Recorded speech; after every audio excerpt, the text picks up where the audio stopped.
What is going on, Chiefs Kingdom? Week 18, we're gearing up for the season finale. My other half, Trey Lawrence, he is actually heading to Los Angeles. By the time you guys are listening to this episode, he will be on a plane going out to the Chargers game, which wish it was going to be a little bit of a better matchup there for him, but I know he's still going to have a good time. We're going to dive into a few different things, maybe touch on the game a little bit.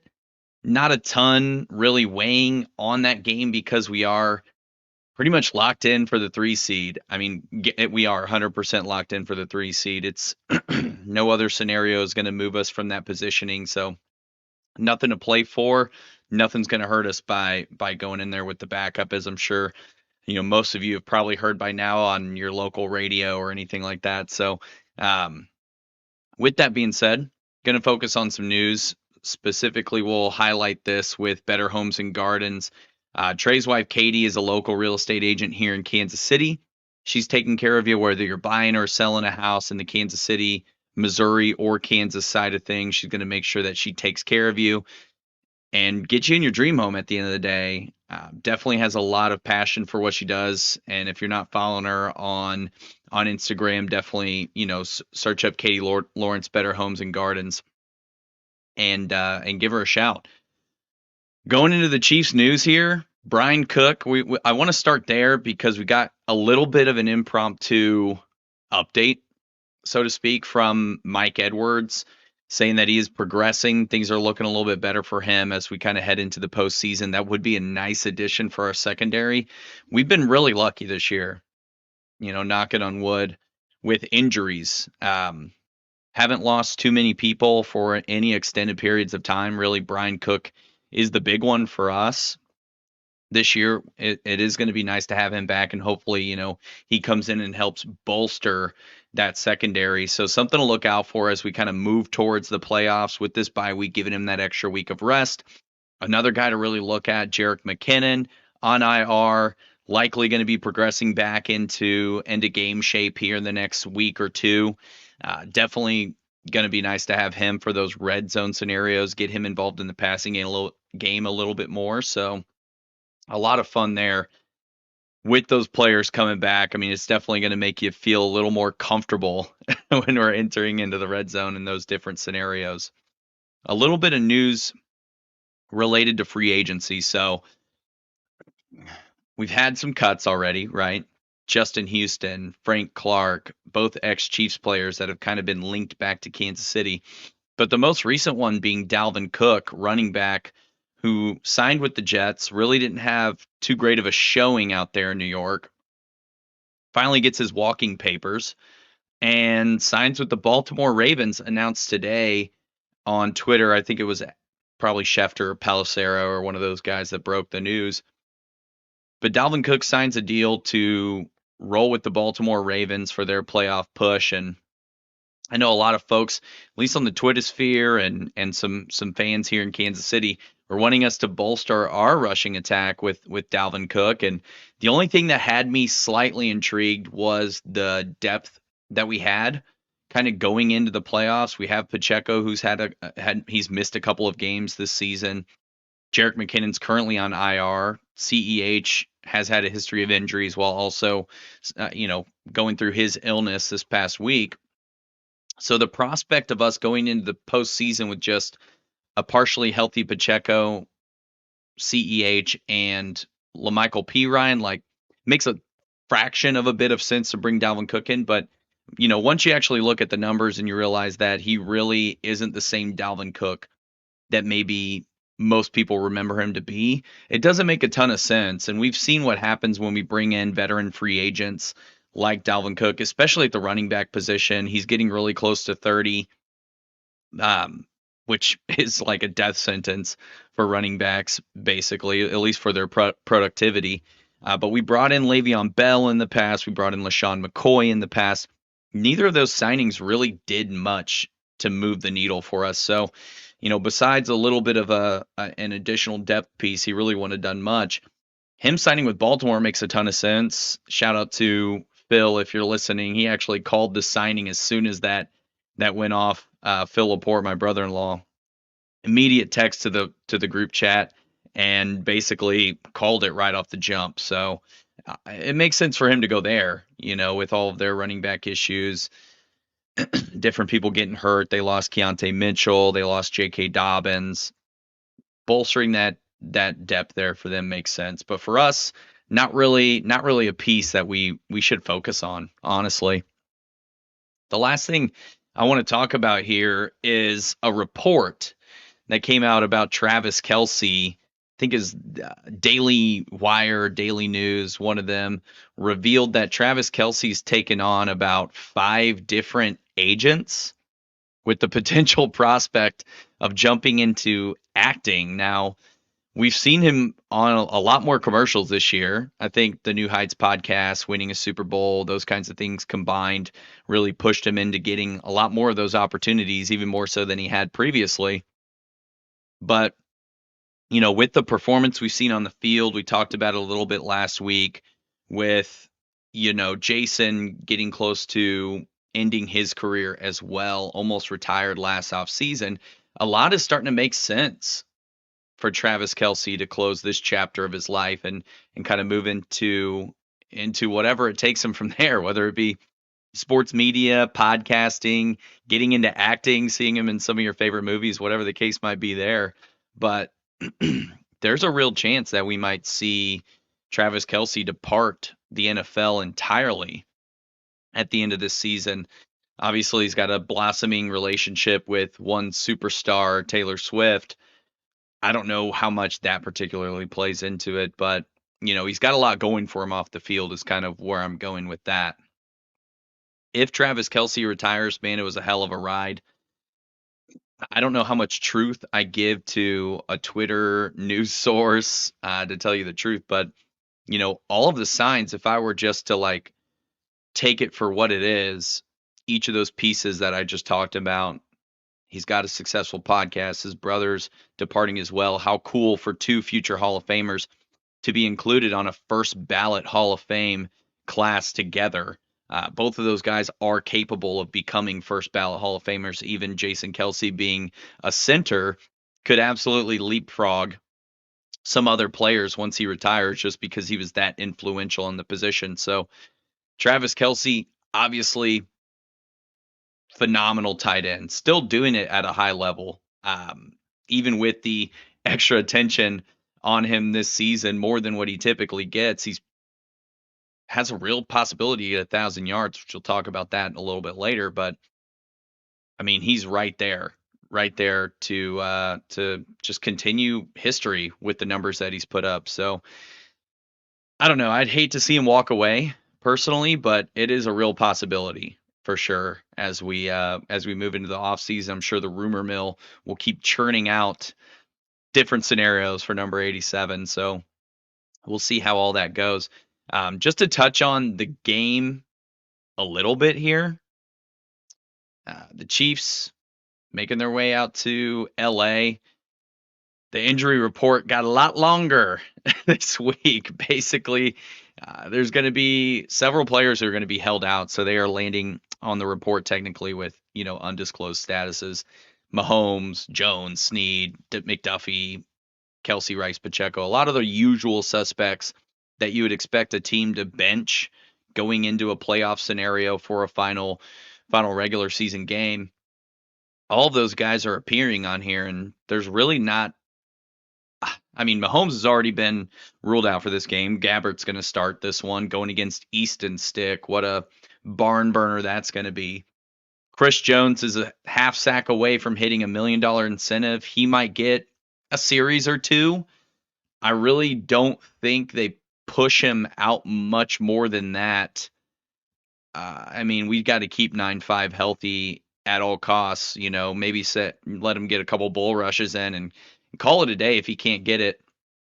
There's been a lot of chatter about what the organization should do, right? With Chris Jones in particular. So I think this is a good thing to jump on here. Obviously held out, right? We didn't get Chris Jones week 1 against the Lions. Could have used him in that game. Could have been the difference in that game, to tell you the truth. He watched from the press box. he renegotiated his contract to get bonuses in to recoup the money he lost from being fined in training camp. Wasn't at that either. And also missing a full game check. So Chris Jones, that $1 million does mean a lot for him to recoup the money that he missed out on by holding out. Is the organization going to pay that out in good faith for future contract negotiations? Or if they decide not to pay that out, what is that going to do to impact our chances of signing him again in the offseason? To tell you the truth, where I sit, I don't see 9-5 signing another contract with the Kansas City Chiefs, unfortunately. He's on the other side of 30. It's really just not the MO of Brett Beach to extend players like that. But I think what they do in this game could potentially be a little bit of a telltale sign as to where we sit with him in the offseason. He's given a few hints about, his future throughout the season as well in different press conferences.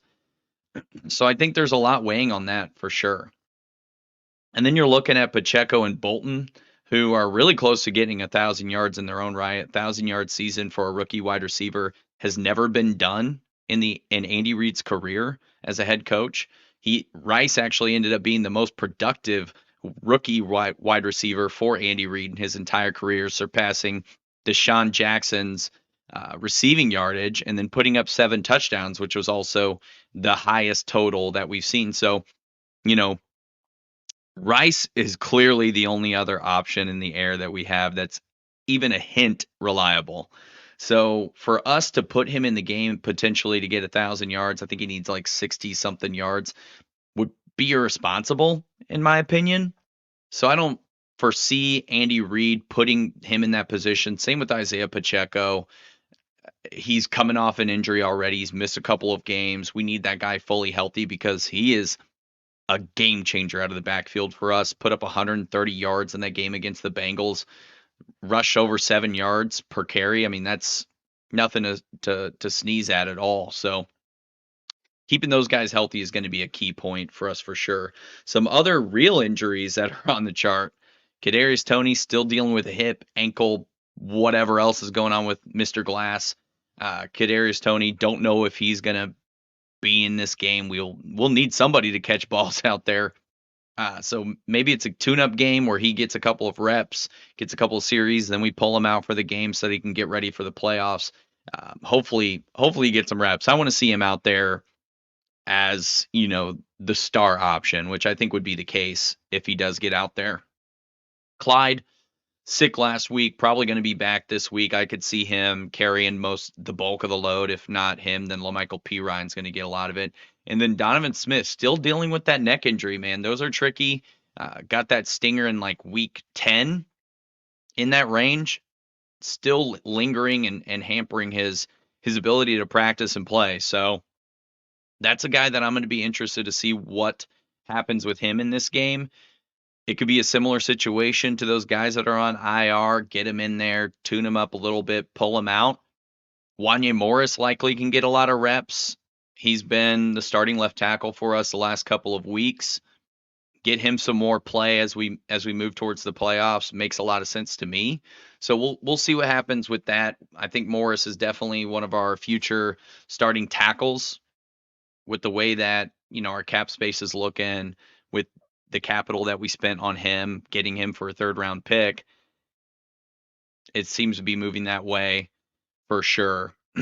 But injury report, I think, is a telltale sign for what you can expect at the game in terms of what players are going to come out there and play and who will get any reps at all on offense or defense, really. So Vegas, we'll move it into best bets from here. Vegas really isn't expecting a ton from us. These are brought to you by the Atlas Saloon, great partner out of Excelsior Springs, local establishment. Building is over 100 years old, built in 1894. They've just really built it into such a fun atmosphere. Started brewing beers there out in the Atlas in 2018. They have about 10 craft beers. I know Keith Hudson, their brewmaster, brings in a lot of seasonal beers. I'm looking forward to their to their red ale. Their Oktoberfest is always really good in the fall. Those kinds of things. I mean, he's such a master of his craft, and it's definitely worth it to go out there and visit. Uh, Even their highest rated beer is a Scottish ale, so he does a lot more than just one thing, and he does all those things really well, at least from what I've experienced. So check out the Atlas Saloon in downtown Excelsior Springs, and make that your playoff game destination. That's going to be a lot of fun in there. We did some live shows, and it was always a nice, fun very Chiefs oriented atmosphere. So best bets. This is the only game I think the entire season where the Chiefs have not been favored in this particular game, and I think a lot of that comes down to all of the players we're going to be benching. Now the Chargers, on the other hand, I don't foresee them benching too many players outside of the guys that are hurt, right? Your Keenan Allens, your Justin Herberts, your Joey Bosa's, those guys are already injured. They're not going to push the envelope for those guys for a game that means nothing. But for some of these other guys who are maybe entering a contract year, Austin Eckler, who are maybe, fighting for their roster position next year, the Chargers have a lot of cap space issues that they got to worry about. um, they're gonna suit up and they're gonna get out there and play their butts off the final game of the year. So Vegas feels that way. I could kind of see it going that way as well. The Chargers have never beat us in SoFi, so that's kind of on the line for this particular game for them to get their first win over the Chiefs in their stadium, and their first win over us since they beat us in Arrowhead in 2021. So it's been a while for those guys. Chargers favored 3.5 points. If you take the Chiefs on the money line, you can get us at plus 160, which is pretty decent odds. Like, I'm not worried about Blaine Gabbert and our offense. We saw Chad Henne drive the ball 98 yards in a divisional playoff game. I could definitely see Blaine Gabbert taking advantage of this Chargers defense, who really hasn't lived up to the hype. Now, Khalil Mack's having himself a great year, 16 sacks on the year, but I really don't think that's enough to move the needle for me to think this is a foregone conclusion that the Chargers are going to win this game. Now, 3.5 points suggests that if it was at a neutral site, it would be a coin flip situation, right? If the Chargers were in Kansas City, we'd probably be favored that 3.5 points. So it's going to be pretty close, pretty even. I like the money line for Kansas City. I like the cover for Kansas City. The point total is a little iffy for me. Now they're sitting at 35 total points for this particular game. I'm not entirely sure what it opened at. I'm sure it was much higher when Mahomes was potentially in there, but with this point total, the offenses for both these teams, I'm not expecting a ton of points. I'm expecting the defenses to be, at least the Chiefs defense, like, you can still expect them to apply some pressure. The Chargers defense is the worry here. I don't know. I could just see this going either way. Like, I could see this end as a 14-17 game where one of these teams pulls it out. Or I can see, one of these teams is trying to show out at the end of the year, last regular season game, and it turns into a 24-17 game, and then you're overhit. So, me personally, not touching the point total on this one. There's not a lot of point totals that I'm going to be looking at across the NFL as a whole. With the way Week 18 works, I don't know. I think it's better to pick just money line picks and put some parlays together that way. Maybe there's a couple of spreads that are looking good amongst the rest of the games in the slate. There's not a lot I love about our game this week in particular, because it's just going to be way off the beaten path from what you would expect from a normal regular season game. Now, for the props, I went on DraftKings, and they're not even putting odds up for any player props yet. So that just tells you that they have no idea who's going to start this game. So I don't foresee a ton of player props being playable until we get closer, maybe Saturday, maybe Friday afternoon. We'll get some of those. If you go to a sports book, I bet they have some totals out there. But at least on the mobile app, I wasn't seeing anything come up that really jumped out to me. I'm staying away from these prop bets anyway. With a bunch of backups coming in, you really don't have any prior knowledge as to who's going to be the primary read in certain situations, or know who's going to get the bulk of the carries in the backfield. At least on the Chiefs side, that's going to be the case. Now on the Chargers side, I wouldn't hesitate to take a prop about Austin Eckler's passing, or I'm sorry, receiving and rushing yards, like a combined total there, because they're going to try and feed that guy as much as possible. But props in general for this game, it's a no go for me for sure. It's a no for me, playa. We'll move it into some other game topics here. Um, with this game just being a dud, right? There's really nothing going on here. I think the biggest question that most folks have been asking is, are they going to let Travis Kelce get his 1,000 yards, right? There's a lot riding on this. I think it's 10 consecutive seasons that's on the line for him with 1,000 yards. Mike Evans is tied with him right now. He's been able to do it his entire career, but Travis Kelce just 16 yards away from that total. I could absolutely see Andy Reid giving him an opportunity to get this. And this is what solidified it for me. I had that belief. And then I heard a story from Anthony Sherman where he talks about the final game of the season in 2017 with Kareem Hunt. Kareem Hunt was just a few, maybe 20 or so yards away from getting the rushing title in the 2017 season. And so Andy Reid lets him go out there for 5 snaps. He said, you get 5 snaps to get X amount of yards. He ends up breaking off a 45-yard touchdown in that game, and then they yanked him after that. But Andy Reid gave him an opportunity because it was important to him. And Andy Reid's a player's coach, right? He's always going to side with his guys and give them an opportunity to succeed. I can 100% see Andy Reid giving Kelce one series, maybe two, to break off 16 yards and get this thing done and get 87 out of there. I mean, you just got to throw the ball to him 3, maybe 4 or 5 times in those first 2 series. And if he can't get 16 yards after that, like, sorry, we need you for the bigger picture here. But I could 100% see him giving him at least that initial opportunity to get it done. Um, and with this game, since that's the biggest concern, like I'm digging for other things to even think about with this game other than just like the playoff scenarios, which the external playoff scenarios are much more important for us. But before I get to that, with this game, we're going to see a lot of young players in there, right? We're going to see FAU get some snaps. Our first round pick, Anadike Uzoma, he's going to get some play. Karlaftis is likely going to be done after halftime. I can barely foresee Chris Jones getting any kind of play. Mike Dana maybe goes until the mid third quarter and they yank him. That's really going to leave it to guys like FAU, Turk Wharton. They're going to work in some of those other supplementary pieces. Derek Notty's going to get a little more snaps. Mike Pennell got some snaps last week. I could see him getting a ton of play this week. So with that being said, there are a couple of things that I want to see from these young players, right? I want to see Anadike Uzoma. I want to see that he's developed at least a little bit from his days at K-State. We have a phenomenal defensive line coach. Joe Cullen gets so much praise across the league for what he's been able to do with edge rushers.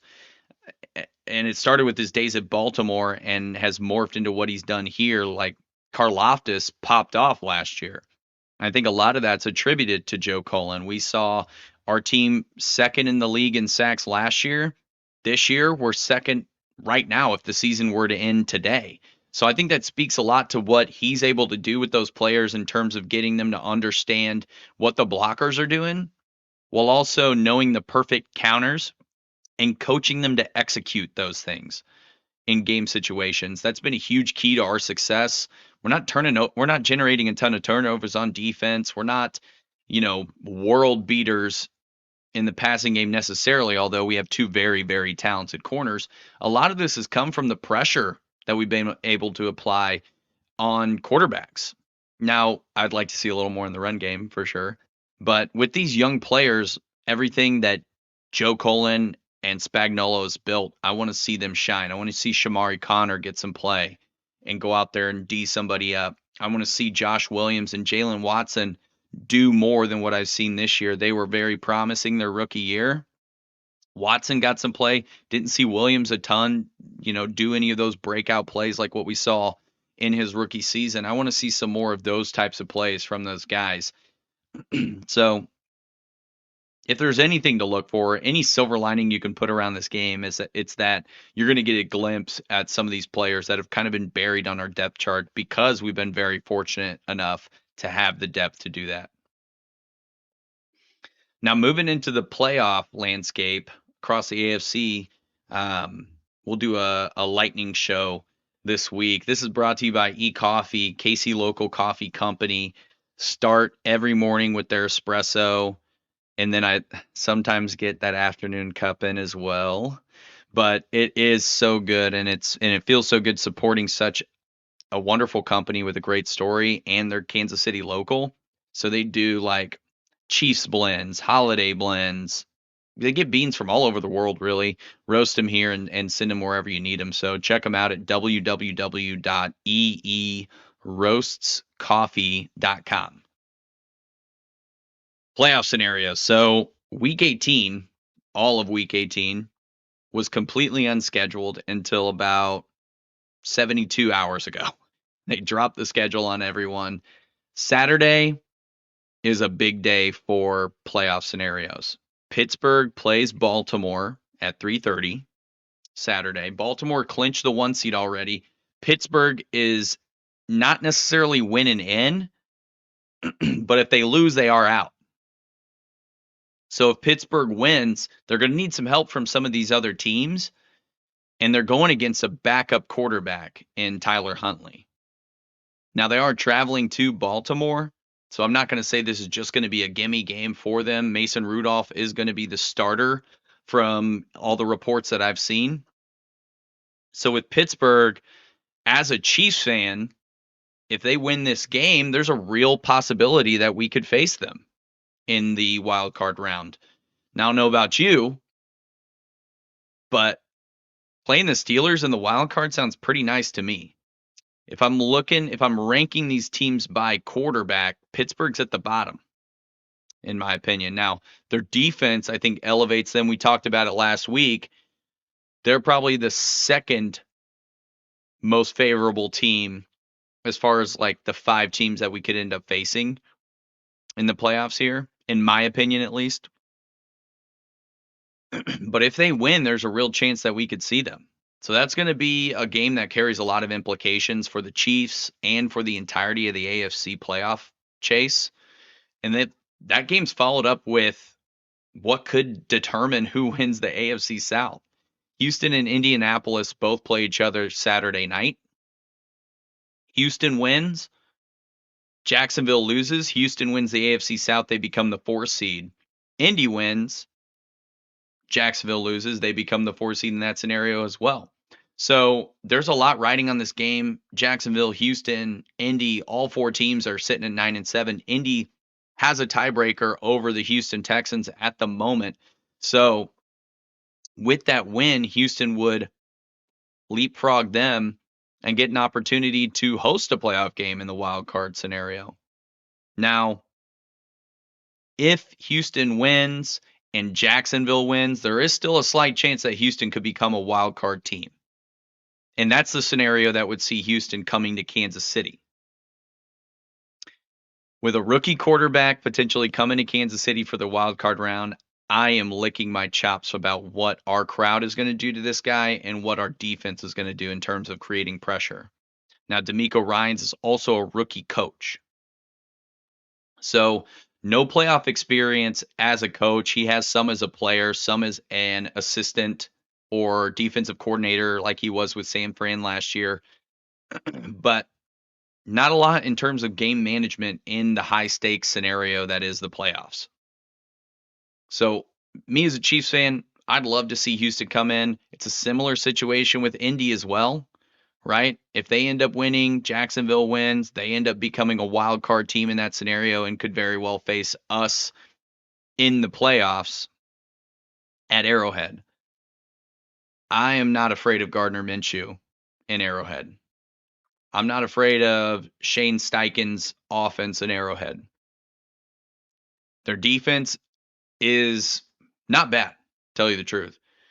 Our offense obviously underperforms at times, but this is just not a scenario. These three teams I've kind of talked about already, not a lot worrying me with them. The next game, Jacksonville, Tennessee. Tennessee's going to come out ready to play. Mike Vrabel's already said it. They're not taking their foot off the gas. Jacksonville's got a lot to play for, division title on the line. Not to mention, if they lose, they could get bounced as well. And it all depends on some tiebreakers from the Denver and Vegas game, which is crazy because that game is, it means nothing for those two teams in particular, but it could mean a lot in terms of strength of schedule tiebreakers for some of these other teams that are in the mix. Houston, Indy, Jacksonville, they have implications with this game. So Jacksonville and Tennessee, that's not a gimme for Jacksonville, especially when you consider that Trevor Lawrence is nursing that injured ankle or shoulder, I think. He's broken. He's got a lot of problems right now. But CJ Beathard started last week, and there's potential for him to start again this week. If Jacksonville loses, they're not out either. They could potentially come to Kansas City in the wild card round. If Trevor Lawrence were healthy, if Christian Kirk was healthy, if Calvin Ridley lived up to his potential, if, maybe I would be concerned about Jacksonville. But in the wild card round, I'm not afraid of them either. We beat them earlier in the season, although it was a lot closer then. Their team was full strength at that time. And I mean, I was at the game. It was sweltering in the stands. I can't imagine what that field felt like, 120 degrees down there. I know both teams were playing on it, so I'm not trying to say that that was a disadvantage for Kansas City, and that's why it was so close. Both these teams were gassed. I mean, you could see it the entire time. So in Arrowhead, in January, we've seen this story before, right? Mahomes got hurt, Chad Henne, 98 yards. You get the picture. I'm not worried about Jacksonville coming to Arrowhead, especially with Andy Reid's record against his former coaches and former assistants. Now, the game that is the mother of all games, which is why they put it at Sunday Night Football, is Buffalo at Miami. Now, these two teams are a concern, in my opinion. Miami, we played them pretty well in the first half in Germany on a neutral site. And then we let them come all the way back. Buffalo, they play us tough every time we play them. It doesn't matter what the scenario is. Buffalo wins, they're the 2 seed. Miami wins, they're the 2 seed. Miami loses, they already clinched a playoff spot. They fall to a wild card spot and would likely land at 6. Come to Arrowhead. Tyreek Hill, thank goodness his family's okay. Thank goodness, no one got injured in that fire at his house. But in that video, there was something that was revealed, and it caught my eye immediately. It's that Tyreek Hill was in a walking boot. Now, with him being in a walking boot, I don't like the Miami Dolphins odds a lot at all in this game. Bradley Chubb goes down with the ACL. Tua Tagovailoa injures his shoulder. We all know that Tua is not the same quarterback when Tyreek Hill's not out there. Anyone that's watched a Dolphins game could see that it was a night and day difference. Now, what the Dolphins have in their favor is that they're playing in Miami. They're a much worse team on the road, even worse in cold weather. We saw the butt whooping that the Bills gave them earlier this season. I really like the Bills' chances to steal this game in Miami and become the 2 seed. Now, what that would mean for Kansas City is that a road to the playoffs goes through Buffalo. Our road to the AFC Championship game goes through Buffalo. Don't like that. I don't like that at all. I'd much rather go play at Hard Rock Stadium than up there in the winters of Buffalo in January. With the Buffalo Bills losing, there's a chance they could get out of the playoffs. Pittsburgh wins, think Houston has to win as well, then Buffalo's out of here. Those are all real scenarios that could come down for the Buffalo Bills where they're in a win and you're in, lose and potentially you're out.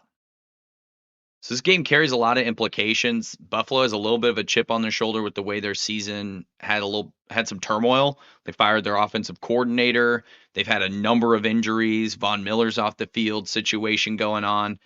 They have a lot to play for and a lot to prove. I think they're going to come in here hot and ready to roll against this Miami team. And the most likely scenario that I see playing out is Buffalo beats Miami. Buffalo gets the 2 seed. Miami comes and plays Kansas City round 1. That is the most likely scenario that I foresee, with Buffalo knowing that that's the implication there with them winning. I think that's going to carry some extra weight for them as well. So us as Chiefs fans, we just got to be ready for when those guys come to town, whoever they are, for the playoffs. I know we have another week of football this week, but I'm already looking forward to the wild card round and what the playoff picture is going to shape out to be. A lot of implications for what our road's going to look like. I think the bottom line is we're going to have to face one of these teams, Baltimore, Miami, Buffalo. One of the teams that you're probably worried about, they're going to land on our schedule. It's not going to be a cakewalk where we just, play Houston, Indy, Pittsburgh. It's not going to happen. So be ready to see potentially difficult road to get back to where we were last year. Charles Minihue was asked about which team he would prefer to face, and he had a very good quote. And I'll end the show on this note. If you're worried about what team you're going to play in the playoffs, you're already losing. It's already bad for you. And I totally agree with where he's coming from with that. These guys are going to be ready for the challenge no matter who they are. We may not win pretty, but these guys are going to put everything they can out there on the field, and that's all I can ask for as a Chiefs fan. And looking forward to getting that playoff game, the wild card game, even if it's just the one.